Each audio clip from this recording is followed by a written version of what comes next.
Hello friends, मेरा नाम सी ए ब्रिजमल लवानिया है। Welcome back to my channel.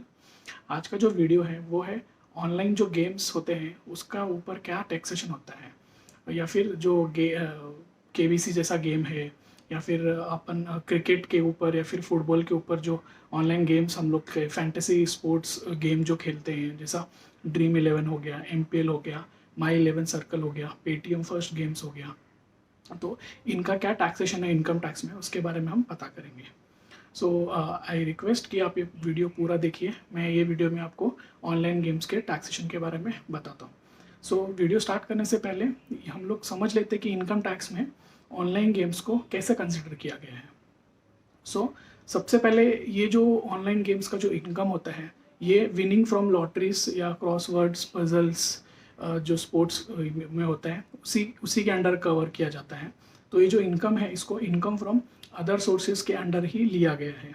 जैसे इनकम टैक्स में 5 हेड्स ऑफ इनकम होते हैं, वैसे जो 5th हेड होता है वो है इनकम फ्रॉम अदर सोर्सेज। ये स्पेसिफिक यहाँ पे इनकम फ्रॉम अदर सोर्सेज में इसको कंसिडर किया गया है सेक्शन 115BB के अंडर।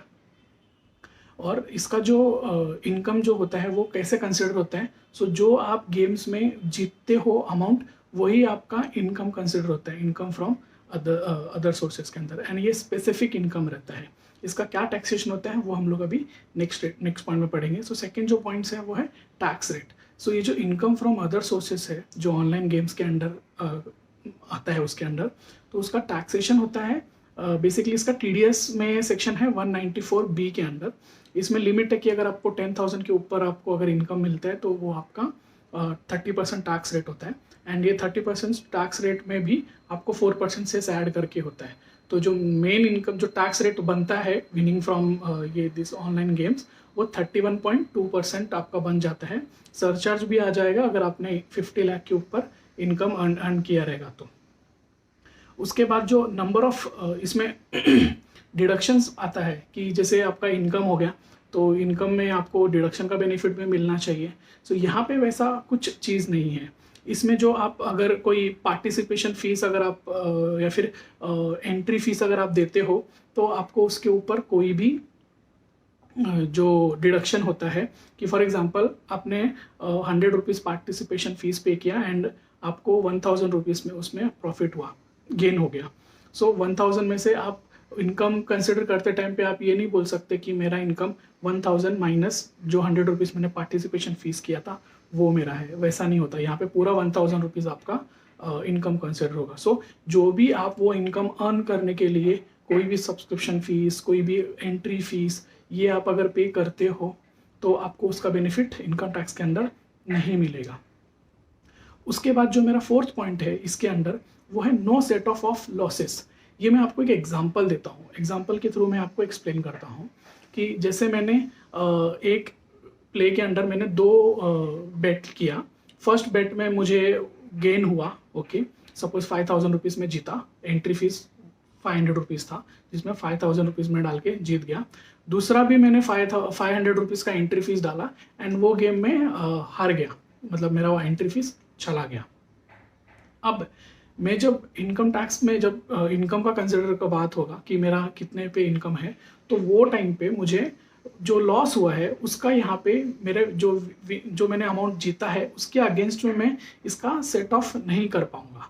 ये एक इम्पॉर्टेंट पॉइंट है कि यहाँ पे आपको जो लॉसेस आप अगर इनकर करते हो ये ऑनलाइन गेम्स में, उसका आपको जो गेन आप करते हो उसके ऊपर एक्सपेंस का सेट ऑफ का बेनिफिट मिलेगा ही नहीं। एक्सपेंस तो मिलेगा भी नहीं और साथ में आपको सेट ऑफ भी बेनिफिट नहीं मिलेगा। जो नॉर्मल बिजनेस में हम कर सकते हैं कि अगर एक बिजनेस में मेरा प्रॉफिट है, दूसरे बिजनेस में मेरा लॉस है नॉर्मल बिजनेस में, तो दोनों में सेट ऑफ करता हूँ तो वो मुझे सेट ऑफ का बेनिफिट यहाँ पे नहीं मिलेगा। उसके बाद हम लोग बात करते हैं 5th पॉइंट पे, जो कि है कैरी फॉरवर्ड ऑफ जो लॉसेस। यहाँ पे जो लॉस होता है, अगर हम देखें नॉर्मल बिजनेस में मुझे जो भी मेरा लॉस होता है उसको मैं कैरी फॉरवर्ड कर सकता हूँ नेक्स्ट ईयर। 8 ईयर्स तक मुझे इनकम टैक्स में लॉस कैरी फॉरवर्ड करने का ऑप्शन है। यहाँ पे अगर मेरा कुछ लॉस होता है ये गेम्स में, ऑनलाइन गेम्स में, तो मुझे उसका कोई भी सेट ऑफ का बेनिफिट नहीं मिलने वाला। वो पूरा मैं हार गया, मतलब बेसिकली ना हो तो उसको इनकम टैक्स में टैक्स भी नहीं लगेगा बट उसका कोई नेक्स्ट ईयर भी मुझे बेनिफिट नहीं मिलेगा। फॉर एग्जांपल अगर नेक्स्ट ईयर मैंने उसके ऊपर, नेक्स्ट ईयर वही गेम से मैंने अगर प्रॉफिट कमाया है तो वो प्रॉफिट के ऊपर मुझे टैक्स पे करना ही पड़ेगा। सो ये बहुत इंपॉर्टेंट पॉइंट है। इसके बाद जो हम लोग बात करते हैं वो है स्लैब्स का, कि जो मेरा 6 पॉइंट है वो है स्लैब का, कि जैसे इनकम टैक्स में जब टैक्सेशन कैलकुलेट होता है तो स्लैब के हिसाब से कैलकुलेट होता है, कि जैसे बेसिक एग्जम्पशन लिमिट जो होता है वो अगर एज आपका 60 बिलो है तो आपको 2.5 लाख का बेसिक एग्जम्पशन लिमिट बनता है। मतलब अगर आपका 2.5 लाख तक अगर आपका इनकम है तो आपको कोई टैक्स पे करने की ज़रूरत नहीं है। 2.5 लाख से 5 लाख तक आपका 5% टैक्स रेट है।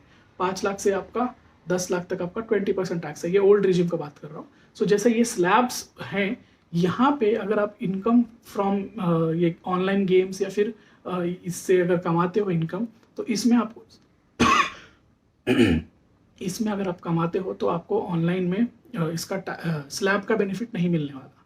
मतलब आप ऐसा नहीं बोल सकते कि मेरा तो अगर 1 लाख रुपए इनकम मैंने कमाया है तो सिंस मेरा इनकम 2.5 लाख से नीचे है तो मैं रिटर्न नहीं फाइल करूंगा या फिर टैक्स पे नहीं करूंगा। ऐसा नहीं है, यहाँ पे आपको स्लैब का बेनिफिट ही नहीं दिया गया है। सो ये सबसे लाइक इम्पॉर्टेंट पॉइंट है। बहुत लोग कंफ्यूज होते हैं जो अभी कॉलेज स्टूडेंट्स है या फिर जो पर्सन अर्निंग नहीं कर रहे, वो अगर ये चीज़ में आपको अगर जीतते हैं पैसा तो उनका ऑलरेडी जो ऑनलाइन कंपनीज रहती हैं, गेमिंग कंपनीज रहती हैं, वो ऑलरेडी मैक्सिमम रेट पे टैक्स कट कर लेती हैं उनका, एंड उनको नेट अमाउंट उनके अकाउंट में ट्रांसफ़र करती हैं। उसके बाद जो 7th पॉइंट है वो है कि ये तो चलो पैसे का बात होगा कि अगर मैं पैसा जीता तो मुझे नेट अमाउंट मिल जाएगा।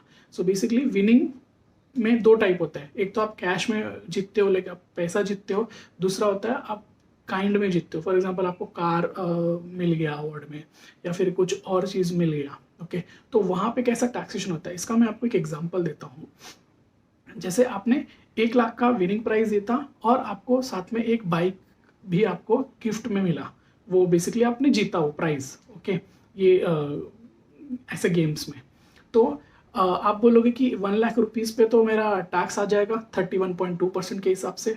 ओके, तो मुझे नेट जो बाकी का जो अमाउंट बनता है 31.2% निकाल के उसका मुझे पैसा मिलेगा। और जो बाइक आता है तो बाइक के ऊपर कैसे टैक्स में पे करूँ, तो इनकम टैक्स में ऐसा प्रोविज़न है कि अगर आपको ये अगर आप जो विनिंग्स मिलता है आपको, ये अगर काइंड में मिलता है तब आपको जितना टैक्स बनता है वो आपको गवर्नमेंट को पे करना पड़ेगा। उसके बाद ही आप जो गिफ्ट मिला है उस या फिर गिफ्ट या फिर ये गिफ्ट नॉट गिफ्ट, ये जो विनिंग मिला, विनिंग से आपने पैसा जीता है, रिवॉर्ड जीता है, प्राइज जीता है, इसका आपको पोजीशन मिलेगा। अगर आप वो नहीं करते हो तो आपको टैक्स पे नहीं करते हो तो आपको वो पैसा ही नहीं मिलेगा। सो आपने शायद एक न्यूज़ देखा रहेगा पहले कि अगर कोई पर्सन अगर बहुत सारा अमाउंट जीता है तो उसको पहले टैक्स पे करना पड़ा है वो चीज़ का, तब जाके वो यहाँ पे वो पैसा लेके आता है, या फिर वो अमाउंट का कार हो गया या फिर गाड़ी हो गया, वो सब अमाउंट लेके आते हैं। तो ये मैंने 7 पॉइंट में आपको समराइज़ कर दिया है। अब मेरे को 2 मिनट आपको इन जनरल इन्फॉर्मेशन देना है इसके ये चीज़ के बारे में। सो ये जो विनिंग्स होता है ये बहुत लोग डिबेट कर रहे हैं कि देखो ये जो जैसे लॉटरी तो नहीं है ये कि आप इसमें देखो 2 चीज़ होता है। एक तो है गेम ऑफ चांस, बेसिकली आप लक के ऊपर ट्राई करते हो कि जैसे लॉटरी लेते हैं ना हम लोग, वो प्योर लक रहता है उसमें। दूसरा है गेम ऑफ स्किल। तो ये जो ऑनलाइन गेम्स है, जैसे आप कोई टीम पिक करते हो ड्रीम 11 पे, MPL पे, ओके, या फिर पेटीएम फर्स्ट पे, ओके, या फिर आप KBC में अगर जाते हो, तो वो सब आपका गेम ऑफ स्किल है, not game of chance. But unfortunately as of now in income tax game of chance and game of skill दोनों को सेम ही कंसिडर किया जाता है from the point of view of taxation. आगे जाके ऐसा हो सकता है कि नेक्स्ट बजट आए या फिर आगे के फ्यूचर बजट्स में ये दोनों को सेग्रीगेट हो, कि जैसे गेम ऑफ जो चांस रहता है, जो प्योर लक रहता है, उस पर आप ज़्यादा टैक्स रेट लो, ज़्यादा टैक्सेशन लो जैसे अभी चल रहा है। और जो गेम ऑफ स्किल है, ओके, उसको आप प्रोफेशनल इनकम कंसिडर कर लो। ओके, कि ये आपका नॉलेज, आपने नॉलेज लिया है तब जाके आप ये चीज़ का आप जीत पा रहे हो ये अमाउंट। तो वो बहुत इंपॉर्टेंट है, game of chance and game of यहाँ पे जो आपका स्किल रहता है। सो ये दोनों को डिफ्रेंशिएट करना होगा। एज ऑफ नाउ इंडिया में 2 या 3 केस लॉस भी हुए हैं ऐसा, कि जहाँ पे एक पर्सन था जो ड्रीम 11 पे कुछ अमाउंट जीता एंड उसके बाद गवर्नमेंट इनकम टैक्स डिपार्टमेंट ने उसके ऊपर टैक्सेशन लगाया, वो डिबेट में गया, उसने कोर्ट किया, केस किया, तब जाके वो केस में जीता एंड कोर्ट ने ये जजमेंट दिया कि ये गेम ऑफ स्किल है, इसीलिए इसको नॉर्मल बिजनेस कंसिडर होगा। But as of now in act there is no such differentiation between game of chance and game of skill. So in India अभी तक इसको गेम ऑफ चांस ही consider किया जा रहा है। आगे होपफुली ये चीज़ चेंज हो अमेंडमेंट्स के थ्रू इन इनकम टैक्स के अंदर, ठीक है। सो आई होप आपको ये वीडियो इन्फॉर्मेटिव लगा हो। कंसाइज करने के लिए, इनकम फ्रॉम विनिंग लॉटरीज जो होता है, ऑनलाइन गेम्स होता है, टीवी शोज वगैरह होता है, जो रियलिटी वगैरह, ये सब के ऊपर 194B के अंदर TDS कट होता है एंड इसको सेक्शन 115BB के अंदर इनकम फ्रॉम अदर सोर्सेस का में कंसिडर किया गया है। सो बेसिकली ये स्पेसिफाइड इनकम है जहाँ पे स्पेसिफिकली इनको इनकम फ्रॉम अदर सोर्सेस के अंदर बोला गया है।